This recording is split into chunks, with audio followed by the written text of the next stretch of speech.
अस्सलामुअलैकुम दोस्तों, फर्ज कर लेते हैं कि आपने एक ऐप से लोन ले लिया, यानी कि कर्जा ले लिया। वो कर्जा 1,000 का हो सकता है, 5,000 का, 10,000 का, या फिर 50,000 रुपए का हो सकता है।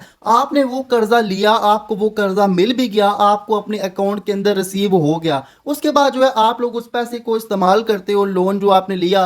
जब बारी आती है पैसे वापस करने की, यानी कि रीपेमेंट करने की, लोन रीपेमेंट, तो आप लोग कर्जा वापस नहीं करते, तो फिर क्या होगा दोस्तों? आपको मालूम है कि आजकल बहुत ज्यादा लोन एप्स मार्केट के अंदर आई हुई हैं। प्ले स्टोर पर आपको हजारों की तादाद में लोन एप्स मिल जाती हैं। पाकिस्तान के अंदर जो इस वक्त पॉपुलर लोन एप्स हैं उनमें पैसा यार ऐप है, स्मार्ट कर्जा ऐप है, दायरा ऐप है, और बहुत सारी ऐप्स हैं जिनके आपको एड्स भी देखने को मिलते हैं यूट्यूब पर, फेसबुक पर, इंस्टाग्राम पर, सोशल मीडिया पर एड्स आपको देखने को मिलते हैं कि आप लोग हमारी ऐप से जो है लोन ले सकते हैं और हम आपको इंस्टेंट लोन देंगे। ये कहना है इन लोन ऐप्स का। और आप लोग जो है फटाफट भागे चले जाते हो कि हम लोग यहाँ से लोन ले लेते हैं। अब ये वीडियो मैं क्यों बना रहा हूँ, बहुत सारे हमारे जो व्यूवर्स हैं उनकी ये रिक्वेस्ट आ रही थी कि एक वीडियो बना दें कि हमने लोन लिया था, एक लोन ऐप थी उससे हमने लोन लिया, मगर अब हम लोन वापस नहीं कर रहे, तो क्या होगा? सही है, वो लोन ऐप हमारा क्या बिगाड़ सकती है? आप इस पर एक मुकम्मल वीडियो बना दें, तो मैं इसलिए ये वीडियो बना रहा हूँ। और साथ ही साथ आपको ये बताऊंगा कि आपको लोन लेना चाहिए या नहीं लेना चाहिए, और बेस्ट लोन ऐप कौन सी है पाकिस्तान के अंदर, ये भी आपको आज के इस वीडियो के अंदर आपको बताने जा रहा हूँ। तो सबसे एक पहले ना मैं आपको चीज़ बताता हूँ। एक ऐप थी बर वक्त लोन ऐप, जो कि दो तीन साल पहले आई थी। वो लोन ऐप मेरे ख्याल में पहली लोन ऐप थी जो कि इतनी ज़्यादा पॉपुलर हुई थी, और उससे पहले कोई इतनी यानी कि लोन ऐप नहीं आई थी। सही है, तो वो पहली लोन ऐप थी। उस लोन ऐप से ना हज़ारों लाखों की तादाद में लोगों ने जो है लोन लिया। अब वो लोन ऐप जब लोन देती थी तो क्या करती थी कि लोन जब आप लोग वापस नहीं करते थे तो आपको बहुत ज़्यादा तंग करती थी। यानी कि फ़ोन कॉल्स आते थे, आपके स्टोरेज की परमिशन उनके पास होती थी, उनके आपकी गैलरी की यानी कि फ़ोटोज़ आपके जो पड़े होते हैं वो उनके पास चले जाते हैं, हर चीज़ यानी कि उनके पास चली जाती है। तो वो ऐप ना काफ़ी तंग करती थी। और आपको याद होगा कि एक बंदे ने खुदकुशी भी कर ली थी ये, यानी कि लोन के चक्कर में। आपको याद होगा एक न्यूज़ बहुत ज़्यादा उस वक्त चली थी, और वो बंदा जो है इसी लोन के चक्कर में फंस गया था, लोन वापस नहीं कर पाया था, उसको इतना प्रेशराइज किया गया कि उसने अपनी जान ले ली। तो ये आपको मालूम होगा। तो उसके बाद क्या हुआ कि कुछ अर्से बाद बर वक्त लोन ऐप जो है वो बंद हो गई, मगर उस ऐप से जो लोन लिया हुआ था, अब वो लोन अभी तक लोगों ने वापस करना नहीं किया। मगर अब नुकसान क्या हो रहा है, जब भी कोई न्यू स्कीम आती है गवर्नमेंट की तरफ से, या ग्रीन ट्रैक्टर स्कीम हो गई, सोलर स्कीम हो गई, या फिर ई बाइक स्कीम, तो जब भी लोग अप्लाई करने के लिए जाते हैं उस स्कीम के अंदर, तो अब उन लोगों का नाम डिफॉल्टर लिस्ट के अंदर आ रहा है। अब उनको पता चलता है कि वो जो है जो लोन उन्होंने देना था उसकी वजह से जो है वो डिफॉल्टर लिस्ट में है। अब लोन वापस करने का भी तरीका उनके पास नहीं है, क्योंकि बर वक्त ऐप बंद हो चुकी है।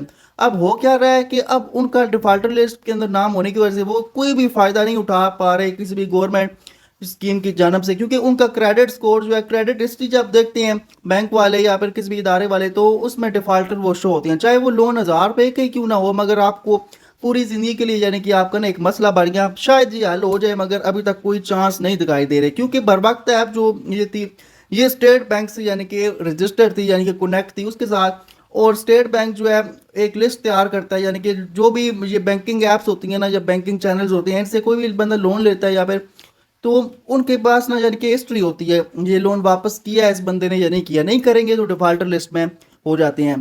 तो अब बात करते हैं ये नई नई ऐप्स जो आई हुई हैं आजकल, तो इनसे अगर आप लोग लोन ले लेते हो वापस नहीं करते, तो फिर क्या होगा? तो होगा यही जैसे बर वक्त ऐप की तरह हुआ। आप लोगों ने लोन लिया, वापस नहीं किया, तो आजकल जितनी भी ऐप्स आ रही हैं ये SECP से रजिस्टर्ड हैं, ये स्टेट बैंक के साथ इनका यानी कि कनेक्शन है। और होता क्या है कि आप लोग लोन ले लेते हो, सबसे पहले ये ऐप्स जो लोन ऐप्स वाले हैं आपको तंग करेंगे, थ्रेट करेंगे आपको कि आप लोग लोन वापस कर देंगे, नहीं तो हम ये कर देंगे वो कर देंगे। तो अगर आप लोग लोन वापस नहीं करते तो ये लोग आपके घर तो नहीं आते। सही, आज तक ऐसा वाकया नहीं हुआ, मगर होता क्या है कि आपका डाटा सबसे इंपॉर्टेंट चीज़ है।